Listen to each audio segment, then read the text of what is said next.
जय हिंद साथियों। Hit machine trending star Khesari Lal Yadav का एक गाना आया है जो कि बहुत ज़्यादा बवाल मचा रहा है। क्यों बवाल मचा रहा है? उनके जो विरोधी हैं देखकर उनकी फट गई है और उनका पैर पकड़कर लोग खींचना चाहते हैं, लेकिन मैं बता रहा हूँ भेड़िए शेर का शिकार कभी नहीं कर सकते।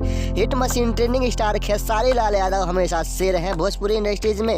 उनका गाना हो या मूवी हो, कॉमेडी हो, कोई भी हो, जैसे यूट्यूब चैनल पर रिलीज किया जाता है चंद घंटों में व्यूज की बारिश होने लगती है। वैसे ही 32 मिनट में 1 लाख देखे जाने वाला गाना मुरब्बा वाला गाना को लेकर उनके जो विरोधी हैं उनके फट गई है देखते देखते। आखिर उस गाने से कितना कमाई हुआ है, कहां से रिलीज किया गया है, आप सभी को सब कुछ बताऊंगा।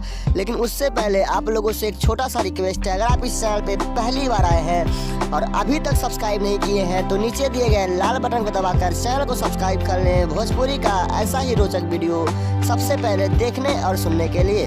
तो जी हाँ साथियों, देर न करते हुए वीडियो शुरू करते हैं। बताते हैं hit machine trending star Khesari Lal Yadav का वो गाना सारेगामा हम भोजपुरी के यूट्यूब चैनल पे रिलीज किया गया है, जहां से आप जाकर देख सकते हैं सर्च करके यूट्यूब पर, या मैं डिस्क्रिप्शन में लिंक दे रहा हूं, वहां से सुन सकते हैं। उस पर लगभग 70,000 से ज़्यादा व्यूज आ चुका है। तो जय हिंद साथियों, आज का अपडेट इतना ही, फिर मिलेंगे नेक्स्ट वीडियो में।